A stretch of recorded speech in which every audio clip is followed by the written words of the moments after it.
வணக்கம் electrical engineer நண்பர்களே. இன்னைக்கு நம்ம வந்து on off controlling AC voltage controllers அப்படின்னா என்னன்னு சொல்லி பார்க்க போகிறோம். In on off control method the thyristor are employed as a switches. அதாவது இந்த எஸ்சிஆர் வந்து ஒரு சுவிச்சஸாக வந்து ஆக்ட் ஆகும். அப்படி ஆக்ட் ஆகும்போது to connect the load circuit to the source for few cycles.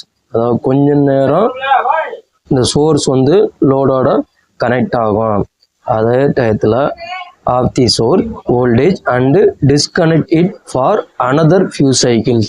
அதாவது ஆன் ஆஃப் கண்ட்ரோல் அப்படின்னா என்னன்னு பார்த்தீங்கன்னா கொஞ்ச நேரம் ஆன் பண்ணுறது கொஞ்சம் சைக்கிள், அடுத்து கொஞ்சம் சைக்கிள் ஆஃப் பண்ணுறது, அடுத்து கொஞ்ச நேரம் ஆன் பண்ணுறது. இதான் வந்து என்ன பண்ணுறோம்னா ஆன் ஆஃப் கண்ட்ரோல் அப்படின்னு சொல்லி சொல்கிறோம். இதில் வந்து 2 தைரிஸ்டர் வந்து யூஸ் பண்ணுறோம். இப்போ வந்து இதில் பார்த்தீங்கன்னா என் சைக்கிள்ஸ் டயத்தில் வந்து T1 T2 வந்து ஆன் பண்ணுறோம். அந்நேரம் நமக்கு வந்து அவுட்புட் வந்து கிடைக்குது. அடுத்து கொஞ்ச நேரம் என் சைக்கிள்ஸ் இருக்கும் போது இந்த 2 ஆஃப் பண்ணிடுவோம். அதுக்கப்புறம் பார்த்தீங்கன்னா T1 T2 இந்த மாதிரி ஆன் பண்ணி ஆஃப் பண்ணி ஆன் பண்ணி ஆஃப் பண்ணுறதா என்ன சொல்கிறோம்னா on off control of AC voltage controller. என்ன பார்த்தீங்கன்னா ஃபிக்ஸ்டு ஃப்ரீக்குவென்சியில். ஸோ தேங்க்யூ ஃபார் வாட்சிங்.